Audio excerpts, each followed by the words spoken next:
Si Maria Ressa ng Rappler. Naku po, pinupulaan dito ng mga netizens dahil ano ba ito? Double standard daw ba ito? Kasi bakit nung panahon ni PRRD, maingay daw po ito dito sa war on drugs ni PRRD. Pero ngayon, bakit tahimik daw ito ka coffee sa patuloy na pagkitil ng buhay ng sibilyan dyan po sa Gaza? Iba-iga tayo sa terms. Medyo morbid kasi ka coffee itong mga terms na ginagamit dito. Kine-question ngayon si Maria Ressa kasi imbis na kundinahin itong ginagawa ng Estados Unidos, yung statement na ito ka coffee ni Hillary Clinton, no? O yung kanilang side dito sa issue ng Israel at sa Ukraine, no? Itong kaguluhan na ito kasi lumalabas sinusuportahan ng Estados Unidos yung ilang acts, again ha, yun ang term natin, ilang acts na nagre-resulta sa pagkitil sa buhay ng mga sibilyan dyan po sa Gaza. Ang nangyayari dyan sa Israel, nakalulungkot yan ka coffee, no? So parang, ang sinasabi ng netizens dito, bakit hindi mo i-call out? Paglabag yan sa, hindi lang human rights yung nalalabag dyan ka coffee.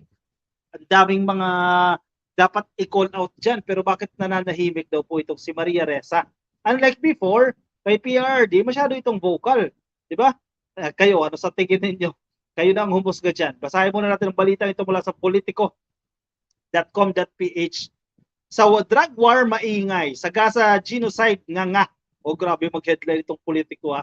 Nga daw itong si Maria Ressa. Maria Ressa claps at Hillary Clinton stands on Israel at Ukraine conflict. Rappler Chief Executive Officer Maria Ressa is under fire. Under fire on social media for applauding. Applauding ha. Pagpapalakpak niya dito ka coffee. Applauding former United States Secretary of State Hillary Clinton for supporting Washington's stance on conflict in Israel, Ukraine, and other global flashpoints. Kasi isa ito sa mainit na usapin. Itong, ano ba itong term na ito? Pagpupondo, pagpapahiram, utang pa itong pera na binibigay ng Estados Unidos, o pagpa-fund ng mga activities na nagre-resulta nga ka coffee, do hindi man yan ang intention, no?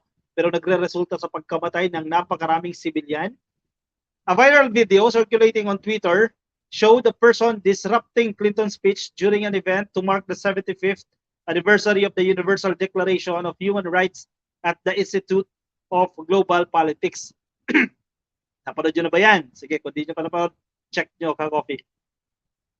The person warned of a looming World War III or Third World War because of the aid that the US is sending to Israel, Ukraine, and Taiwan, as well as the situation at the US-Mexico border. Makagalaw kasi itong ginagawa, mayaman kasi itong Amerika no? Powerful itong Amerika. Itong ginagawa ng Amerika, pwede mag-lead daw po yan sa World War III. Naku, wag naman sana. Kawawa na naman po ang mahihirap na bansa. Gaya ng Pilipinas, tayo na naman po ang magsasuffer dito. Clinton clapped back after the man urged her to condemn US President Joe Biden's recent war-mongering speech in the Oval Office. Well, I'm sorry, sabi ni Clinton. But some of us are on Team America despite our flaws and our problems and our challenges, sabi ni Clinton. Ressa, a Nobel Peace Prize winner, applauded Clinton heartily for her response. So parang, bakit pumapalakpak pa ito? No? Ang daming buhay ang nakikitil dahil sa mga aktibidades na ito, dahil sa positions ng Estados Unidos dito sa usapin na ito, sa conflict na ito, itong gera, kaguluhan na ito. Netizens found Ressa's reaction ironic. Kabaliktaran ka coffee sa mga ginagawa niya doon during the time of PRRD. Considering how outspoken she has been about the supposed human rights and abuse during the Duterte administration. Halimbawa, no, may isang netizen ang nagsabi, as a Nobel Peace Prize recipient, I was expecting Maria Ressa to be that guy calling out Hillary Clinton for not condemning the promoters of war. Kasi malinaw sinasabi nila, no? Itong Amerika, nagpo-promote ito Kumbaga parang nag-i-ignite ito, may apoy na, ginagatungan pa no? Para mag-lead into war. Yan yung kanyang argument, yung kanilang pinapalabas nitong tao na nag-butt in, no? O nagtanong dito kay Clinton. Pero, sinasabi ng netizen na ito, Ressa even applauded Clinton for not condemning Biden for enabling the war against Palestine. Sabi ng isang netizen. Maria Ressa has always been about self-promotion. Ito medyo matindi na itong banat na ito ng isa pang netizen. No? Ang focus lang daw ni Maria Ressa ay ang i-promote ang kanyang sarili at i-advance o isulong yung kanyang sariling karir. Typical for most Filipino liberals. You cannot pretend to challenge power habang nakikipag-chami-chami ka with figures like Hillary Clinton and Obama, sabi po ng isang user. Kumbaga, dito lang pala sa Pilipinas, pero sa ibang bansa, same situation, hindi kino-call out. Maria Ressa is a front woman for journalists in the Philippines for speaking out against the drug war. So, Golish of her to applaud Clinton here, especially since we are currently witnessing such a fragmented mass malpractice of Western journalism enabling Zionist propaganda. I am ashamed, another netizen said.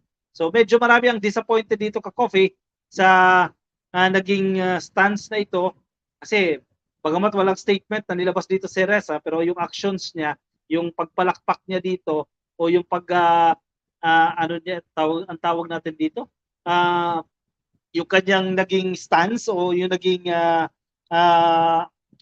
sige, simpleng pagpalakpak niya doon sa stance ni Clinton, yung pagsagot ni Clinton doon sa tanong na yan na sumusuporta dito sa stance ng Washington o ng Amerika dito sa mga kaguluhan na ito. Medyo ironic ka Coffee. Medyo taliwas siya at hindi dapat. Ayan. Double standard pa, di ba? Ano ba talaga, di ba? Kung maingay noon, bakit ngayon tahimik? Dapat i-call out din yung Amerika dahil sa kanilang ginagawa. Yun ang gustong palabasin dito ng mga netizens. Axel 5611 no to pro China, lalo na sa nagsabing may lahi siyang Chinoy. Joseph Picache, Amig TV 45, thank you daw. Yes, Joseph Picache, tunay na may malasakit sa taong bayan si PBBM, sabi ni Kaloyal. Betty Bush yan. Nag-usap na pala sila dito ka Coffee. No comment, alam na. Sasabay ang Pilipino, digong in BBM Sara. Basa na yan ng, ano ibig sabihin mo dito? Jessica Washio, no? Ang tabay tayo dito ka Coffee. Medyo mahaba-habang usapin pa ito ka Coffee, no? Pero interesting din pag-usapan yung politika no, pagdating ng 2028. Pero 2025 muna tayo ka Coffee, no? Engeng Lim Yu, nakikinig sa atin sa Facebook. Happy viewing po sa inyo kay Milet Brondiel Duran. Shoutout po kay Elizabeth Subaldo Ochia. Kay Elma Agoto, Norberto Lorenzo, Sanji Bell. Shoutout po sa inyong lahat sa nakatutok sa atin siya sa Facebook ka Coffee. Oy, baka hindi ka pa naka-follow, hindi ka pa naka-like sa ating Facebook page. Ayan, click lang po yung like at click lang po yung follow. At kung kayo nasa YouTube, oy, click lang po yung subscribe. Libre po yan ha. Wala po yang bayad. Kay Margie Luwanya. Good evening, Idol Sir ka Coffee. Mabuhay ka po. Congrats po sa barangay nyo. Election 2023, gabayan ka po ni Lord araw-araw. Maraming salamat ha sa iyong mensahe mo, Margie. Oy, congratulations din sa mga bagong halal na opisyales, barangay kapitan, mga kagawad, SK chairperson at sa mga SK kagawad, congratulations po sa inyo. Baka may mga viewer tayo dyan na nanalo sa eleksyon. Ayan. Comment kayo dyan, ma-shoutout natin yan at ma-congratulate natin yung mga bago nating opisyales. Ayan. Ka-Coffee ha, magkano ba sahod ng kapitan? Hindi dapat tataas sa 33,000, honorarium lang yan ka-Coffee. No? Hindi tataas sa 33,000 at hindi dapat bababa sa 1,000 pesos. Yan. Depende kasi yan sa budget ng inyong barangay. Alright, sige ako magpapaalam na sa inyo. Maraming salamat sa pagsama sa akin. Again, maraming salamat po kay Ma'am Emma Cordero ng World Class Excellence Japan Awards, WC. Ma'am, maraming salamat dyan sa Fukuoka, Japan dahil sa inyong parangal na iginawad sa atin ito. Ha? Thank you. Ma'am Emma Cordero at sa mga nakasama natin dyan. Ma'am Eden, thank you so much. Kay Sir Edwin, thank you. Kay Direk Obed Sarado, Tita Vivian, kay Brian, thank you so much. Sa mga naging friends na natin, marami na tayong kaibigan dyan sa Fukuoka, Japan. Happy viewing po sa inyo. Ingat kayo ha, nasa naman po kayong panig ng daigdig. O Happy All Saints Day. Bukas ka Coffee, All Souls Day naman. Alright, paalam po. Bye-bye.